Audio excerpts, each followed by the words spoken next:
इसको यूनिक चीज़ हमें मिले। हम गुजर रहे थे, अपने होटल की तरफ जा रहे थे, तो मैंने देखा कि एक बहुत अच्छा शोरूम है, बहुत अच्छे खूबसूरत बाइक्स, हंटर 350 रॉयल एनफील्ड के हैं, बहुत सारे सीसीज मोटरसाइकिल हैं। मेरे लिए बड़ी यूनिक चीज़ थी क्योंकि कलकत्ता में हमने देखा कि सड़कों के ऊपर ये बाइक्स इस तरह के हमें नज़र आए, तो मैंने अचानक ही जब ये शोरूम देखा तो आई ट्राइड। और लेकिन साथ ही अगर कैमरामैन ये दिखाएं, ये बाइक्स आज भी मैं ये समझता हूँ कि दुनिया में शायद 2-3 कंट्रीज, अफगानिस्तान, पाकिस्तान या इस तरह के कोई 2-3 कंट्रीज होंगे जहाँ पे ये बाइक्स इस तरह की यूज होती हैं। अगर इंडिया की बात करें, वहाँ पे इस टाइम जो है वो बाइक्स यूज हो रही है और मेड इन इंडिया यूज हो रही है। हमारे जर्नलिस्ट वहाँ पे गए हैं, आप कहें तो मैं वीडियो दिखा सकता हूँ। उनका सारे का सारा जो ध्यान है, जो रुख है, वो उन्होंने उस तरफ मोड़ दी और वो सारे के सारे उधर लगे हुए और उनको पता है कि हमारा जो मुस्तकबिल है आइंदा इस खित्ते में, तो लिहाजा कुछ पाकिस्तान की सोचने की जरूरत नहीं है। ये वॉर पर्पस यूज करने के लिए तो इंडियन आर्मी को ट्रिब्यूट देने, अभी भी इंडियन आर्मी में जितना मोटरसाइकिल चलता है सब रॉयल एनफील्ड का होता है। सही। तो इंडियन आर्मी को ट्रिब्यूट करने के लिए ये एडिशन क्लासिक 350 में बनाया गया, इसको सिग्नल एडिशन कहते हैं। ये पूरा आर्मी को ट्रिब्यूट करके, अब कलर से भी समझ में आ रहा है आपको कि ये पूरा आर्मी को ट्रिब्यूट करके बहुत खूबसूरत कलर बनाया हुआ है। ये जो टैंक में स्टेंसिल नंबर्स है ना, ये यूनिक रहता है हर गाड़ी में। आप देखिए कि हमारे देहात में, शहरों में, मोहल्लों में देवबंदी और बरेलवी मसलक की मसाजिद आमने सामने हैं, मदारस आमने सामने हैं। खुदा न खास्ता ये मसलकी जंग फैल जाती या बन जाती तो पाकिस्तान का जो नक्शा है वो लबनान से भी खतरनाक बन जाना था। वहाँ के लोग बहुत फ्रेंडली हैं, वैल्यू फॉर मनी। आप $10 खर्च करेंगे, आपको $50 की जो है ना उसकी चीज़ मिलेगी। कल्चर उनका बहुत अच्छा है। आर्कियोलॉजी है, हिस्ट्री। जय हिंद दोस्तों, आपको मालूम होगा कि वर्ल्ड कप देखने के लिए पाकिस्तान से जो पढ़े लिखे थे लोग, उन्हें भारत ने वीज़ा दिया था। उसमें से जो पढ़े लिखे पत्रकार थे पाकिस्तान के, वो भी आए हुए थे। तो जब वो भारत की गलियों में, रास्तों पे, शहरों में जब घूमने लगे, तब उन्हें पता चला कि भारत कितने ज़्यादा जो है ग्रो कर चुका है।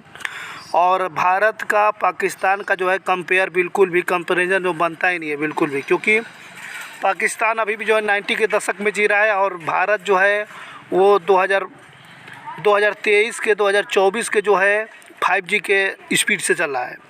वही बात करें, जब उसकी नज़र जो है यामाहा की बड़ी बड़ी गाड़ियाँ और रॉयल इनफील्ड जैसी बड़ी बड़ी गाड़ियों, जो भारतीय गाड़ियों पर नज़र पड़ी, तो देख के शौक सा रह गया भारतीय प्रकार। और रेलवे से लेकर के हवाई अड्डे से लेकर के उसे सब जगह देखा और बोला कि पाकिस्तान 100 साल पीछे है भारत से, ऐसा उसने बयान दिया। वो बयान को देख करके जो है पूरे पाकिस्तान के लोग शौक से रह गए कि अभी भी जो है पाकिस्तान के लोग 90 के दशक में जी रहे हैं और भारत कितना आगे निकल गए। ये 350 सीसी है, हंटर इस पे लिखा हुआ है। बहुत खूबसूरत बाइक है। मेरा बड़ा दिल कर रहा है कि इस बाइक पे मैं सवार हूँ, थोड़ा सा घूमूं फिरूं, लेकिन अभी फ़िलहाल वंडरफुल जी। क्या इसकी फिनिशिंग है इस बाइक की, आप देखें कि आउटस्टैंडिंग। इसके लिए एक अलग स्टोरी है।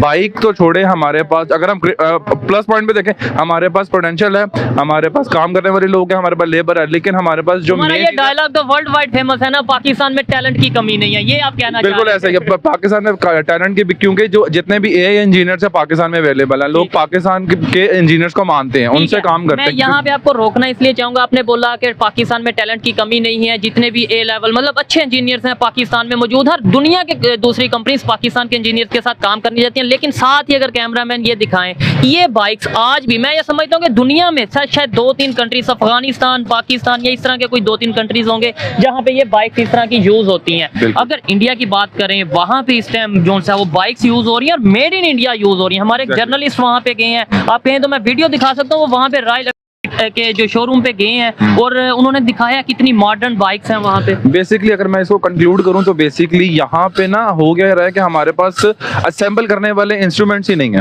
हम यहाँ पे लेबर वाले काम करने के लिए, हम वहाँ पे असेंबल क्या करें हम, क्योंकि अगर हम बात करें सोर्सेज की, हमारे पास रिसोर्सेज ही नहीं है। बिजली पूरी नहीं हो रही तो लोगों ने अपने जो असेंबल है वो कैसे करेंगे। इम्पोर्ट बंद है आपकी, इम्पोर्ट बंद है। जब इम्पोर्ट खुलती है तो यहाँ पे जो है वो एलसीज बंद हो जाती है, एलसीज खुलती है तो यहाँ पे कोई और मसला क्रिएट हो जाता है। मिसमैनेजमेंट है। इवन कि मैं यहाँ पे एज IT प्रोफेशनल काम कर रहा हूँ, हमारे यहाँ पे हम जो ऑफशोर कस्टमर्स हैं, हमें उनके साथ काम करने के लिए पहले हमसे गोरा काम करवाता था। ठीक है। अब जो है ना उसके 100 तरह के सवाल जवाब है कि भाई आपका एक जो मुल्क है वो डिफॉल्टर हो चुका है। ठीक है। डिफॉल्टर मुल्क के साथ काम करने के लिए हमारे पास मतलब सोते ही सोते हम उसको डिलीवर नहीं कर पा रहे। ठीक है। एक्चुअली जब 1950s में पहला रॉयल एनफील्ड इंडिया में आया था तो पहले इंडियन आर्मी ने ऑर्डर किया था रॉयल एनफील्ड को, ये वॉर पर्पस यूज करने के लिए। तो इंडियन आर्मी को ट्रिब्यूट देने, अभी भी इंडियन आर्मी में जितना मोटरसाइकिल चलता है सब रॉयल एनफील्ड का होता है। तो इंडियन आर्मी को ट्रिब्यूट करने के लिए ये एडिशन क्लासिक 350 में बनाया गया, इसको सिग्नल एडिशन कहते हैं। ये पूरा आर्मी को ट्रिब्यूट करके, अब कलर से भी समझ में आ रहा है आपको कि ये पूरा आर्मी को ट्रिब्यूट करके बहुत खूबसूरत कलर बनाया हुआ है। ये जो टैग में स्टेंसिल नंबर्स है ना, ये यूनिक रहता है हर गाड़ी में। ये हाँ। अच्छा, ये रजिस्ट्रेशन नंबर होगा इसका? नहीं, ये जस्ट एक सीरियल नंबर है टैग में, सही। एक गाड़ी का अलग होगा। इसमें कुछ आपको मतलब ऐसा नहीं है कि दो गाड़ी का आपको सेम नंबर मिल जाएगा, यूनिक नंबर्स होता है। ये भी हंटर 350 है। ये इस बाइक पे वो बनाए, बड़ा ज़बरदस्त कलर कॉन्ट्रास्ट है। फिर मैं हेलमेट्स भी आपको दिखाऊंगा। ये इसका ज़रा थोड़ा सा बताएं जी। ये जो हमने वो वाला गाड़ी देखा 1.98 लाख जो ऑन रोड मैंने बोला हंटर 350, उसका ही टॉप वेरिएंट है। इसका 2.03 लाख आ जाता है ऑन रोड। बाकी 350 सीसी है, सेम कोई टेक्निकल डिफरेंसेस है नहीं, खाली कलर कॉम्बिनेशन के लिए थोड़ा प्राइसिंग चेंजिंग है। हेलमेट देखें जी, कितने खूबसूरत हेलमेट है। ये इसी कंपनी के रॉयल एनफील्ड के हेलमेट्स हैं, लेदर कोटेड हेलमेट्स हैं। इतनी ज़्यादा प्राइस भी नहीं है लेकिन क्वालिटी बड़ी ज़बरदस्त है।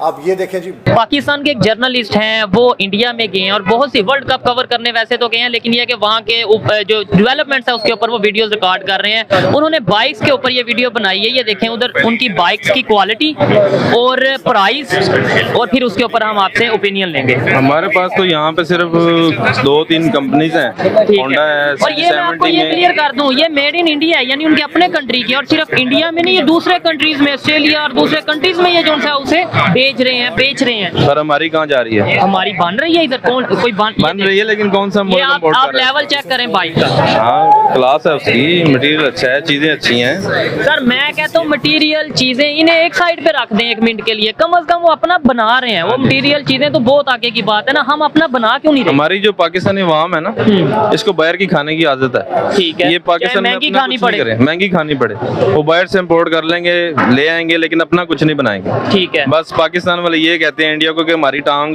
इंडिया से ऊपर है। ठीक है, वो भी शायद अगर देखा जाए तो क्या मामला है वो एक अलग मैटर है। लेकिन पाकिस्तान में कोई चीज जनरेट नहीं हो रही, कोई कुछ बना नहीं रहा। आप किसी चीज में देख लें, ठीक है, आप टॉयज देख लें, टॉयज भी हमारे चाइना से आते हैं। चाइना से आते हैं। कोई चीज बच्चों की है, वो चाइना चाहे किसी चीज से भी बना के बेचता है, वो स्क्रैप से बनाता है, जिस चीज से भी बनाता है। लेकिन पाकिस्तान में क्या बन रहा है? ये बाइक्स जो पाकिस्तान में यूज होती हैं, 70 हो 125 हो, ये कहाँ से बन के आती हैं? यानी यहाँ पे आके असेंबलिंग उनकी हो सकती है, उनके पार्ट्स वगैरह यहाँ पे आके जो सा वो करके कर कुछ चाइना की होंगी, कुछ थाईलैंड के पार्ट्स होंगे, मिक्स अप कंट्रीज से पार्ट्स डिफरेंट करके तो इन्होंने लिए होंगे। 76 साल 75 साल हमने मुकाबला तो किया, दुश्मनी की, मैं सीधा सीधा कहता हूँ कि नफरतें की कि वो इंडिया ऐसे है वैसे है। इन चीजों में क्यों नहीं मुकाबला किया? ये क्यों नहीं अपनी पब्लिक को बताया कि भाई देखें वो अपनी मैन्युफैक्चरिंग कर रहा है? ये क्यों नहीं बताया कि वो अपनी गाड़ियां, अपने मोबाइल, अपनी बाइक्स बना रहा है? बस हमारे पास ना तो कोई फोन है, तो ना मोबाइल बना रही है कंपनी। ठीक है, अब आईफोन एप्पल आया है, ठीक हो गया। आप दुबई में देख लें, उसके साथ कितनी लाइनें लगी थी वो ठीक हो गया। फोन खरीदने के लिए। ठीक है। सारी रात बंदों ने वेट किया। तो पाकिस्तान में क्यों नहीं ऐसा, क्यों नहीं कुछ बनाते? ठीक है, कैसे हम पाकिस्तान के प्रोडक्ट को प्रमोट कर सकते हैं? कैसे पाकिस्तान में मैन्युफैक्चरिंग, मतलब ये है कि अपनी चीजें बनाएं, अपनी चीजें यूज करें, ऐसा कैसे पॉसिबल है? कोई इदारा ही नहीं सही यहाँ पे। पॉलिसीज होनी चाहिए। कौन सी पॉलिसी है? कोई भी पॉलिसी नहीं। ठीक है, कोई आप टाइमिंग इसके ऊपर बात करना चाहेंगे? ठीक हो गया, अच्छा लगा जी बात करके। इनकी अपनी ओपिनियन थी और इस हवाले से अगर मेरी पर्सनल ओपिनियन की बात की जाए तो मैं यही कहूंगा कि भाई पाकिस्तान में बेहतरी तभी आएगी जब हम अपनी गलतियों को मानेंगे। जब नेबर पाकिस्तान में अभी भी जो है 90 के दशक में ही लोग जी रहे हैं, क्योंकि आपको मालूम होगा कि 90 के दशक में जो खटारा बाइक चलती थी, अभी भी वही बाइक जो है पाकिस्तान वाले यूज कर रहे हैं। और भारत का और पाकिस्तान का कंपेयर किसी भी हाल में तुलना बनता ही नहीं है, क्योंकि भारत पाकिस्तान से जो है 100 साल आगे चला गया है, आपको मालूम होगा। और पाकिस्तान वही का वही है, 90 के दशक का भी जी रहे हैं। इसी की वजह से वहाँ पे महंगाई मार खा गया है और लोगों में जो है मदरसा ज्ञान है। लोगों में आजकल भारत में जो है विदेशों में पढ़ने बच्चे जाते हैं, बड़े बड़े शिक्षा ग्रहण करते हैं। पाकिस्तान के अंदर अभी भी बच्चों को जो है जिहादी और मदरसा छाप ज्ञान दिया जाता है, जिससे पाकिस्तान और बहुत ही ज़्यादा पीछे है, आपको मालूम होगा। भारत में आए जर्नलिस्ट, जिसे भारत ने कुछ पढ़े लिखे जो जर्नलिस्ट थे, पत्रकार थे, भारत ने जिन्हें वीज़ा दिया था, वो भारत में आए, भारत की गलियों, शहरों और रेलवे ट्रैक को देखा, हवाई अड्डे, बस स्टैंड, हर एक चीज़ को देखा। यहाँ पर बोला कि हम जो हैं पाकिस्तान के लोग जो है 100 साल जो है पीछे है भारत से हम लोगों का साथ पकड़ने के लिए जो है अभी तक हम लोगों को जो 100 साल और लगेगा, मेहनत करेंगे तब जाके भारत का साथ भी नहीं पकड़ पाएंगे। जब भारत का जब तक साथ पकड़ेंगे तब तक भारत और भी आगे निकल जाएगा, क्योंकि दुनिया में 5वीं मस्जिद है वो भारत है, 5वीं इकनॉमी बन चुकी है टेक्नोलॉजी के मामले में, IT के मामले में और जो है पैसे के मामले में 5वीं इकॉनमी में जो है गिनी जाती है भारत। वही पाकिस्तान की कंपेयर बात करें तो अभी जो 90 के दशक में जी रहे हैं, जो 90 खटारा बाइक हिंदुस्तान में बंद हो गई थी, पाकिस्तान में अभी भी चल रही है।